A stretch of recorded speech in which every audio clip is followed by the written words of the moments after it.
un responsabile. Una casa costruita affinché tu possa abitarla. Proverbi 9, 1, 3.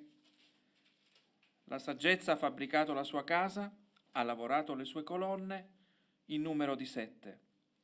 Ha ammazzato i suoi animali, ha preparato il suo vino e ha anche apparecchiato la sua mensa. Ha mandato fuori le sue ancelle dall'alto dei luoghi elevati della città, essa chiama. La saggezza chiama, ha delle scelte. Un benvenuto allo studio del venerdì. Questa sera parleremo di un argomento che dovrebbe essere così ovvio quanto incomprensibile, rivelato a noi nel libro sapienziale, nel libro in particolare che stiamo analizzando, il libro dei Proverbi. Domanda: chi non accetterebbe un invito a pranzo o per una cena, soprattutto se la persona che invita è conosciuta per aver costruito una casa idonea affinché ci siano luoghi per far sedere i propri invitati a tavola? È una persona che non bada a spese, molto ricca, ponendo sulla sua tavola del buon cibo e del buon vino. E in questo periodo di cene se ne fanno parecchie, quelle aziendali, quelle natalizie, e di solito cosa si fa? Si cerca il locale, si stabilisce il prezzo, si fa il menù e soprattutto si vuole stare bene insieme.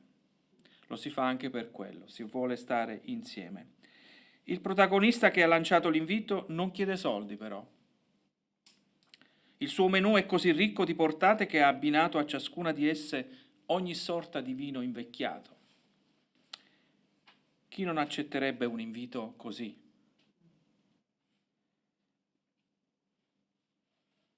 Sembrerebbe ovvio accettarlo. Eppure tanti dicono di no. Quali sono i pensieri che alimentano quel no?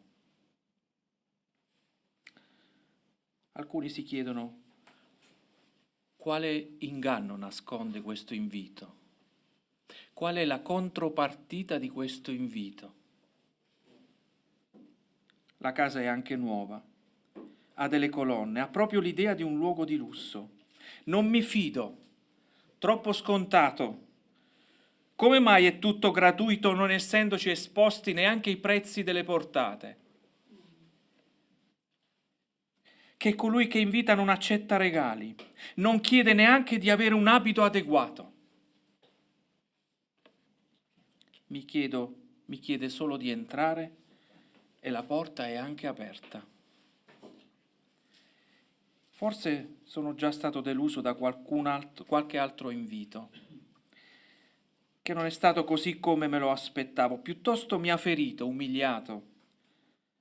Mi sono sentito inadeguato, fuori luogo a quella cena. Neanche la presenza degli invitati erano così interessati a me. Erano anzi interessati solo a loro stessi e a raccontare le loro storie. Sono pienamente libero o condizionato da fattori che mi impediscono di entrare? Non sempre si comprende quale sia la scelta giusta da fare. Eppure chi ci invita conosce anche le nostre contraddizioni, parla ai nostri dubbi, ama ciò che noi a volte non apprezziamo di noi stessi, pensate. Sa che siamo anche complicati, egli ci ama così come siamo. Non ci tiene alle apparenze, non ama le maschere. Parla in modo rendendo chiaro ciò che è incomprensibile. Dal testo di Isaia 55, versetti 1 e 2: «O voi tutti che siete assetati, venite alle acque. Voi che non avete denaro, venite, comprate e mangiate. Venite, comprate senza denaro, senza pagare vino e latte. Perché spendete denaro per ciò che non è pane e il frutto delle vostre fatiche per ciò che non sazia?» Dove stai spendendo il tuo denaro? Per ciò che invece ti viene dato gratuitamente. e che sazia il tuo cuore, che appaga i tuoi desideri? Quale direzione hanno preso le tue fatiche? Su cosa stai puntando? Su chi puoi confidare? Sei veramente sazio? Ora vorrei farti entrare in una storia. Vorrei farti conoscere dove questa casa è stata edificata, la sua struttura esterna, come anche i particolari posti sulla tavola. Sarà descritta anche un'altra casa, ma è tutta un'altra storia. Insomma, è la storia di due case. Una è costruita e l'altra già c'era. Una accoglie e favorisce un cambiamento, l'altra, consentitemi questo termine, si mangia sempre la stessa minestra. È la stessa minestra stanca. Leggiamo dalla parola di Dio Proverbi capitolo 9, l'intero capitolo. La saggezza ha fabbricato la sua casa, ha lavorato le sue colonne, in numero di 7, ha ammazzato i suoi animali, ha preparato il suo vino e ha anche apparecchiato la sua mensa. Ha mandato fuori le sue ancelle. Dall'alto dei luoghi elevati della città essa chiama. Chi è sciocco venga qua, a quelli che sono privi di senno dice: venite, mangiate il mio pane e bevete il vino che ho preparato, lasciate sciocchi la stoltezza e vivrete, camminate per la via dell'intelligenza. Chi corregge il beffardo si attira insulti, chi riprende l'empio riceve affronto. Non riprendere il beffardo per evitare che ti odi. Riprendi il saggio e ti amerà. Istruisci il saggio e diventerà più saggio che mai. Insegna al giusto e accrescerà il suo sapere. Il principio della saggezza è il timore del Signore e conoscere il Santo è l'intelligenza. Per mio mezzo, infatti, ti saranno moltiplicati i giorni, ti saranno aumentati anni di vita. Se sei saggio per te stesso, se sei beffardo, tu solo ne porterai la pena. La follia è una donna turbolenta, sciocca, che non sa nulla. Siede alla porta di casa, sopra una sedia, nei luoghi elevati della città, per chiamare quelli che passano per la via, che vanno diritti per la loro strada, dicendo: chi è sciocco venga qua. E a chi è privo di senno dice: le acque rubate sono dolci, il pane mangiato di nascosto è delizioso, ma egli non sa che là sono i defunti, che i suoi convitati giacciono in fondo al soggiorno dei morti. Vogliamo pregare. Signore, buon Padre, ti ringraziamo per questo invito. Ti ringraziamo perché è un invito che ci accoglie così come siamo. Che sia la tua parola, Signore, a convincerci del buon cibo che troveremo su questa tavola.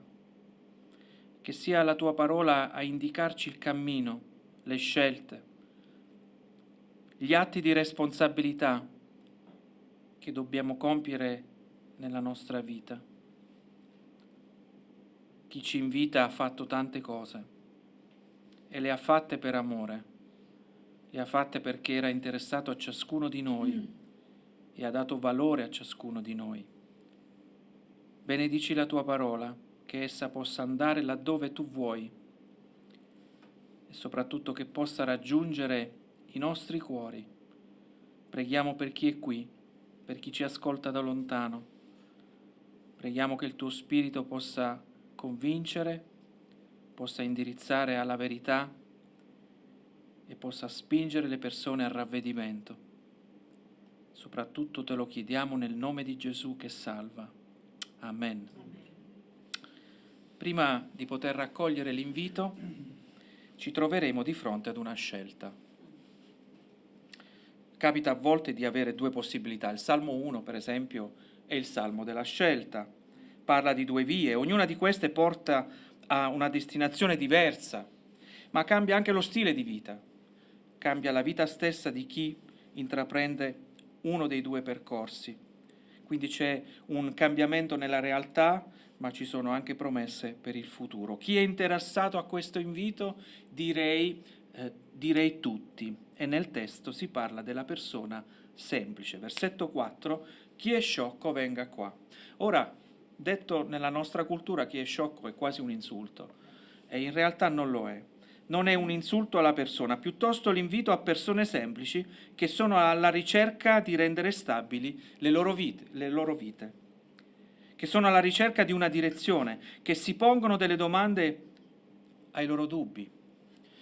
Non abbiamo forse sentito nei Vangeli: lasciate i bambini venire a me? Lasciate i piccoli venire a me, diceva Gesù, perché di loro è il regno dei cieli. Come mai? Lasciate coloro che sono curiosi, lasciate coloro che sono disposti a farsi delle domande, lasciate coloro che si fidano di ciò che ascoltano e di coloro che parlano. Ecco cosa ci vuole dire l'autore. Bene, ecco ciò che stiamo ascoltando dalla saggezza. La saggezza ha fatto qualcosa. Questo vorrei sottolineare, questo particolare. La saggezza fa qualcosa. Cosa ha fatto? Allora, vediamolo insieme, rileggendo la parola di Dio. Ha fabbricato la sua casa, prima azione. E chi ha messo su una casa sa che significa edificarla. Ha fabbricato la sua casa, ha lavorato le sue colonne, significa che le ha scolpite dalla roccia o le ha edificate affinché diventassero colonne. Ne ha lavorato in numero di 7, dice il testo.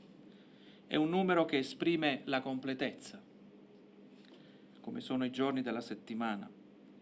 Ha ammazzato i suoi animali, ha preparato il suo vino, ha apparecchiato la sua mensa, ha mandato fuori della sua casa i suoi annunciatori, infine chiama, ponendosi nella parte più alta della città, fa di tutto affinché la sua voce sia udita, affinché ci sia comprensione da chi ascolta. Sette azioni che hanno a che fare con il fare. Ha fabbricato, ha lavorato le colonne, ha ammazzato i suoi animali, ha preparato il suo vino, ha apparecchiato la sua mensa, ha mandato fuori i suoi annunciatori, chiama. 7 azioni. La saggezza si è data da fare per i semplici. Ecco chi sono gli sciocchi. Non è un insulto, ma una predisposizione al cambiamento. Dio ha tanto amato il mondo che ha dato. C'è un'azione. Ha dato il suo unigenito figlio. L'amore vero è caratterizzato da un'azione energica verso il prossimo, così come ha fatto il Padre Celeste, che ha dato suo figlio per uno scopo. Versetto 2, ha ammazzato i suoi animali, ha preparato il suo vino e ha anche apparecchiato la sua mensa. Leggiamo anche dal Vangelo di Giovanni, capitolo 10, versetto 10.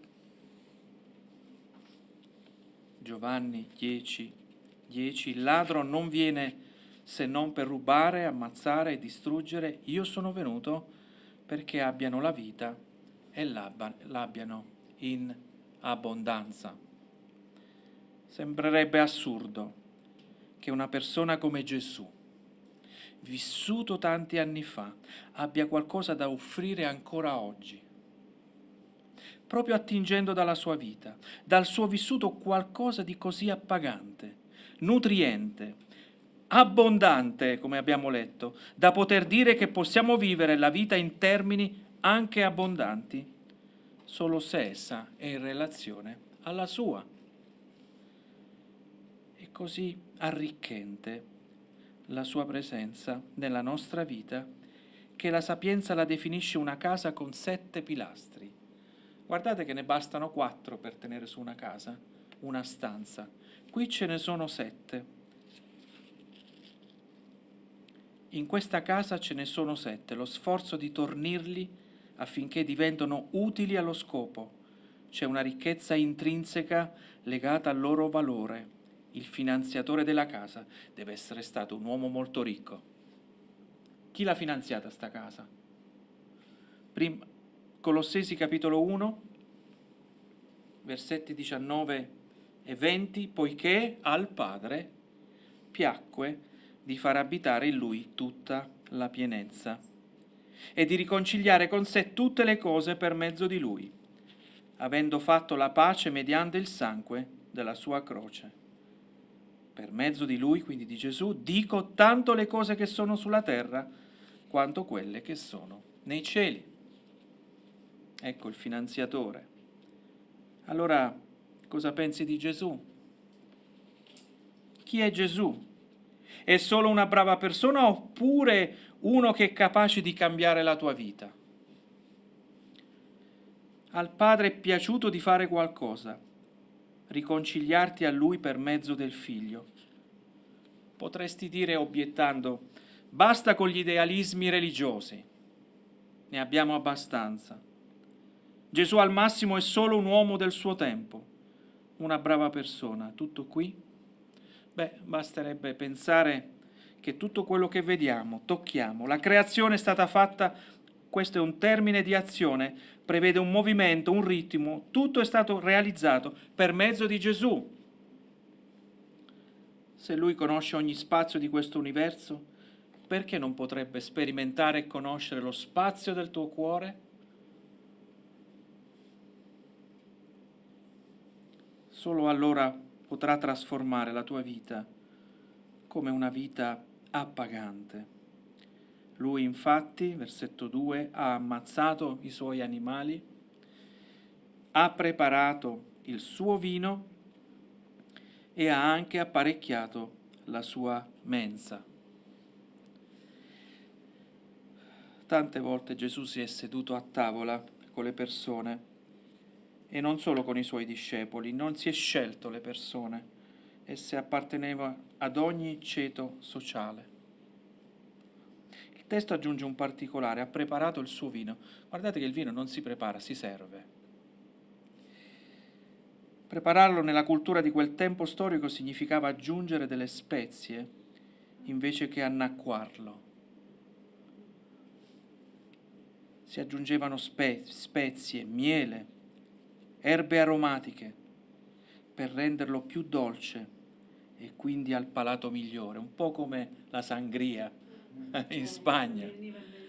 C'è questo vino rosso, è un vino portante, i vini rossi spagnoli sono di alta gradazione alcolica e poi ci si mette un sacco di altre cose per renderlo ancora più dolce, più gustoso. Ha mandato fuori le sue ancelle, versetto 3, dall'alto dei luoghi elevati della città essa chiama. Chi è sciocco venga qua, immaginate a voce alta, chi è sciocco? Se lo facciamo qua arrivano le forze dell'ordine. Chi è sciocco venga qua e quelli che sono privi di senno dice venite, mangiate il mio pane e bevete il vino che ho preparato. Lasciate ai sciocchi la stoltezza e vivrete, camminate per la via dell'intelligenza. Chi sono queste ancelle? Sono coloro che danno un annuncio e che portano la saggezza in ogni luogo. Forse in una conversazione, in un incontro come questo e in altre forme di comunicazione. Le ancelle sono i predicatori, gli insegnanti di scuola domenicale, le ancelle sono i genitori, padri, madri, che possono educare i propri figli. A volte la saggezza sta nel far uscire una persona da un blocco esistenziale, magari qualcuno che ti si siede vicino e poi dirgli come stai. E spesso quelle persone, alcuni di loro, hanno qualcosa da dirti, qualcosa da raccontarti. Un problema di salute, forse solo una dieta troppo dura. Qualcuno mi ha detto questa mi è difficile fare come dieta, però lo devo fare perché ho un problema di salute. Allora io ho detto, allora pensa a quello che ti potrebbe accadere e così ti aiuta un po' ad accettare questo cambiamento. La saggezza quindi non annuncia solo il Vangelo, ma porta il Vangelo in tutte le aree della vita. Chi sono invece i destinatari? Sono tutti coloro che non sono impegnati a fare altro, cioè quelle persone che sono disposte ad accogliere un messaggio e che si recano in quella casa, forse si siedono vicino a te per un motivo particolare, per attendere che tu possa dire qualcosa. Che significa non essere impegnati? Significa principalmente essere alla ricerca di dare un senso alla propria vita, renderla appagante, e questa è l'occasione giusta per cambiare direzione sulla base delle premesse di questo annuncio. Prima Tessalonicesi, capitolo 2, versetto 13. Andiamo dall'Apostolo Paolo: per questa ragione anche noi ringraziamo sempre Dio, perché quando riceveste da noi la parola della predicazione di Dio, voi l'accettaste non come parola di uomini, ma quale essa è veramente, come parola di Dio, la quale opera efficacemente in voi che credete. Non trasmettiamo opinioni in questo annuncio, piuttosto la parola di Dio. E quando ciò accade stiamo invitando chi ci ascolta ad un banchetto caratterizzato da vino e carne, mai gustati. Alle nozze di Cana cosa hanno scoperto coloro che hanno bevuto quel vino che Gesù aveva trasformato? Avevano visto una continuità della bontà, perché Gesù sa fare queste cose. Versetto 5: venite, mangiate il mio pane e bevete il vino che ho preparato. Allora possiamo farci questa domanda: quale pane stiamo mangiando e quale vino sei abituato a bere? Sia il pane sia il vino sono di proprietà di colui che ti invita. La carne e il vino nella narrazione rappresentano in modo simbolico un pasto completo. Il pasto è molto buono solo perché è costato a chi lo ha offerto. Si chiama grazia da una parte e non chiede nessun costo a chi siede a quella tavola, ma la contropartita è che Cristo ha pagato con la sua vita affinché noi potessimo entrare e sederci. Venite. È un appello, è anche urgente. Nello stesso tempo c'è da fare qualcosa. Infatti è scritto, versetto 6, lasciate. C'è sempre qualcosa da lasciare per poter prendere le benedizioni di Dio. Lasciate, sciocchi, quindi semplici, la stoltezza e vivrete. Camminate per la via dell'intelligenza. Prima lasciate significa riconoscere che da soli, senza Dio, non possiamo far nulla. Ecco cosa dobbiamo lasciare: la convinzione di non essere convinti di farcela sempre. Pensate che sia facile affidarsi a Dio e iniziare questa dipendenza? Eppure la vita si celebra in questa relazione e soprattutto si inizia un cammino diverso. Si paga sempre un prezzo nel lasciare questo stile di vita, perché ci si scontra con quello degli altri. Andiamo a vedere i cambiamenti che cosa determinano nella nostra vita. Determinano anche delle battaglie. Versetto 7 fino al 12: chi corregge il beffardo si attira insulti, chi riprende l'empio riceve affronto. Non riprendere il beffardo per evitare che ti odi. Riprendi il saggio e ti amerà. Istruisci il saggio e diventerà più saggio che mai. Insegna al giusto e accrescerà il suo sapere. Poi c'è questa perla in mezzo: il principio della saggezza è il timore del Signore, e conoscere il Santo è l'intelligenza. Per mio mezzo, infatti, ti saranno moltiplicati i giorni, ti saranno aumentati anni di vita. Se sei saggio per te stesso. Se sei beffardo, tu solo ne porterai la pena. Potremmo anche dirci come possiamo migliorare. Per la prima volta impareremo ad accettare la riprensione perché lo stolto la rifiuta. Ci si apre al confronto, si pratica l'umiltà e si combatte l'orgoglio. Vedete che lavorio c'è dopo una conversione? La crescita passa anche nel confronto, anche in un conflitto, purché anche i conflitti servono, purché si abbia la capacità di analizzare le questioni in modo appropriato. Lo schernitore è colui che non accetta mai una correzione, pensa solo in una direzione, che gli altri hanno bisogno delle sue opinioni. Si offende facilmente, si pone al di sopra degli altri e se qualcuno glielo dice si fa beffe dell'altro. La saggezza è un guadagno, ma ci mette in conflitto con coloro che non la posseggono. In qualche modo essa deriva da una nuova relazione che abbiamo intrapreso o che si chiede di intraprenderla, perché ne vale la pena. Versetti 10 e 11, il principio della saggezza è il timore del Signore, e conoscere il Santo è l'intelligenza. Per mio mezzo, infatti, ti saranno moltiplicati i giorni, ti saranno aumentati anni di vita. Proverbi, a differenza di Ecclesiaste, che stiamo anche vedendo in altre circostanze, che evidenzia, Ecclesiaste in qualche modo ci fa vedere che la benedizione passa anche attraverso la sofferenza. Ci lascia vedere anche la benedizione di Dio in qualsiasi circostanza.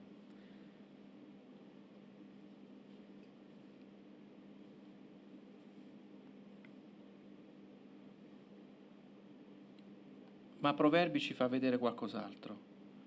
Proverbi ci fa vedere che c'è qualcosa che avviene nella nostra vita nel momento in cui camminiamo con Dio.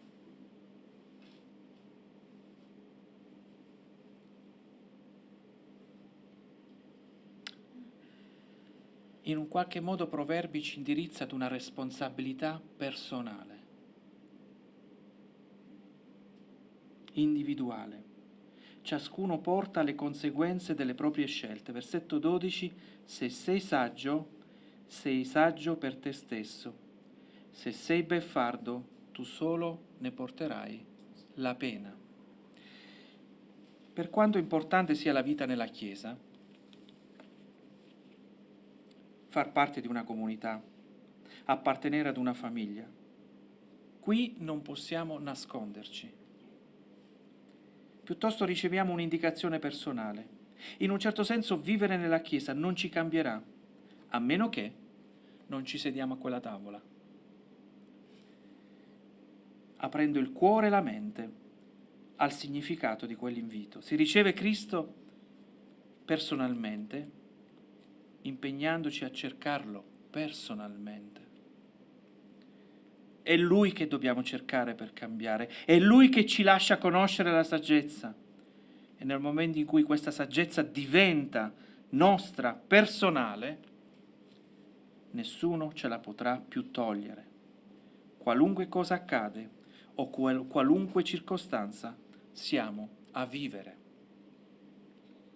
Ci apriamo alla parola rivelata, ci aggrappiamo alle promesse e al modo in cui Dio ha garantito al suo popolo la guida.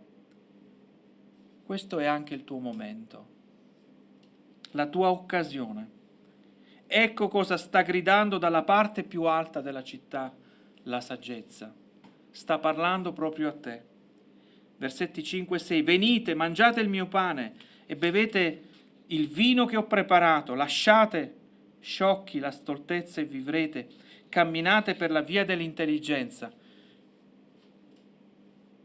Questa è la mia vita e ho bisogno di Cristo adesso. Non ti lascerò andare perché il timore del Signore è il principio della sapienza. Questa è la dottrina della responsabilità individuale. Ciascuno porta le conseguenze delle proprie scelte. C'è anche però un altro banchetto, illustrato nella narrazione. ed è quello organizzato dalla follia. Versetti 13 a fine. La follia è una donna turbolenta, sciocca, che non sa nulla. Siede alla porta di casa, sopra una sedia, nei luoghi elevati della città, per chiamare quelli che passano per la via, che vanno diritti per la loro strada, dicendo: chi è sciocco venga qua, e chi è privo di senno dice: le acque rubate sono dolci, il pane mangiato di nascosto è delizioso, ma egli non sa che là sono i defunti, che i suoi convitati giacciono in fondo al soggiorno dei morti. L'immagine che ci viene presentata è quella di una donna, ma quella più appropriata alla nostra riflessione è invece la descrizione della situazione in cui ogni uomo e ogni donna si trova. Le turbolenze sono le caratteristiche di uno stato di inquietudine e il fatto che questa donna immaginaria non sa nulla, perché dice al versetto 13 che non sa nulla, ci offre qualche indicazione sulla sua condizione, quella di non avere nessun desiderio per uscirne. Sta bene così come sta. E quella è una brutta malattia, possiamo chiamarla così. Non aver nessun desiderio di uscirne. Possiamo dire una ignoranza voluta e desiderata per rimanere seduta sulla sua sedia. La saggezza porta alla vita, la follia alla morte. Allora, qualche considerazione. È triste vederla seduta sulla sua sedia. Fa tristezza. Come è triste vedere l'indifferenza, la beffa, di rinunciare alla vita. Non è felice questa donna, sapete? O questo uomo immaginario. Vuole solo condividere la sua tristezza con altri.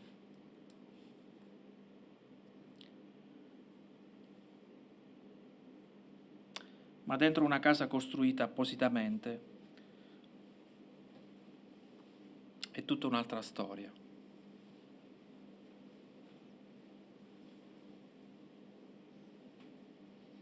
Dentro questa casa puoi avere una relazione con colui che l'ha costruita e voluta per te,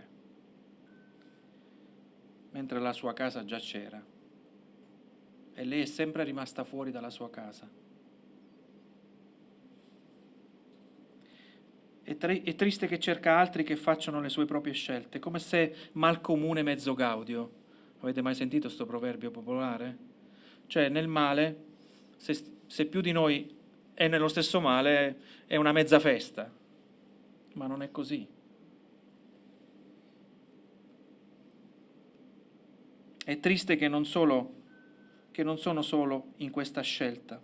Cerco altri che la pensano come me, anzi cerco di attirare la mia attenzione a quelli che passano diritti davanti alla mia casa.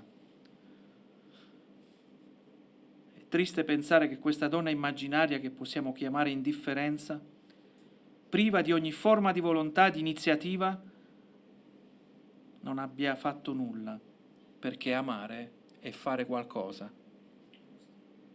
Questo è amare.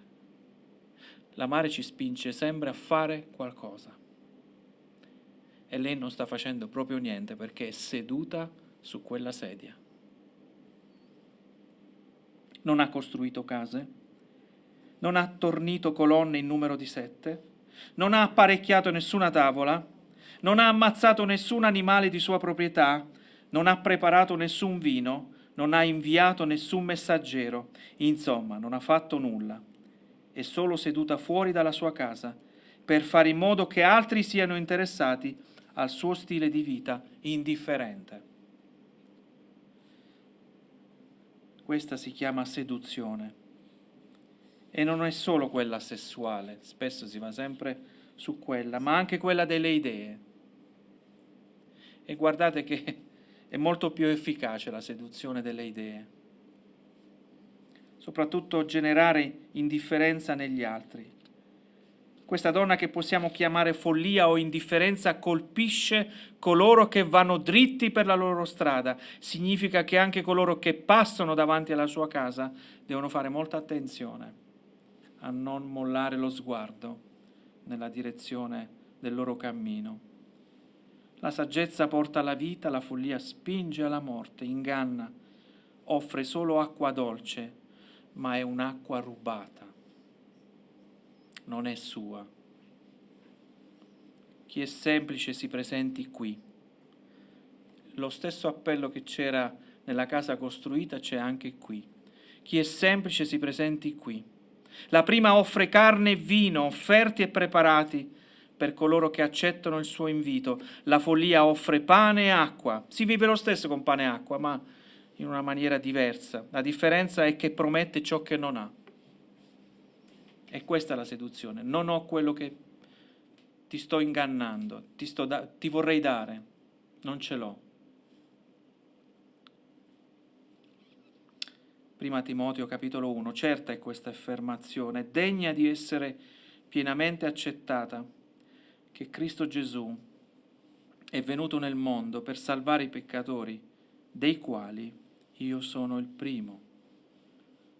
Ma per questo mi è stata fatta misericordia, affinché Gesù Cristo dimostrasse in me per primo tutta la sua pazienza e io servissi di esempio a quanti in seguito avrebbero creduto in Lui per avere vita eterna, al Re eterno, immortale, invisibile, all'unico Dio sia onore e gloria nei secoli dei secoli. Amen. La casa della saggezza è la casa della misericordia ed è un invito che possiamo accettare pienamente, senza riserve. E chi è entrato in quella casa ha riconosciuto, come ha fatto l'Apostolo Paolo, di essere un peccatore, quindi una persona semplice, che avrebbe preso coscienza di aver bisogno di perdono. Certa è questa affermazione degna di essere pienamente accettata, che Cristo Gesù è venuto nel mondo per salvare i peccatori. Gesù ha scelto la saggezza ed ha evitato la seduzione proprio per fare qualcosa. Salvare i peccatori.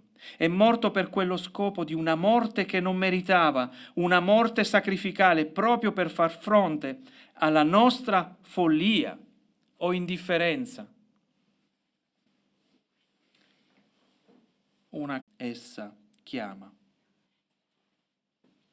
L'indifferenza può essere stimolata efficacemente ad un cambiamento solo da un Dio che chiama e chiama anche te. Buona serata a tutti.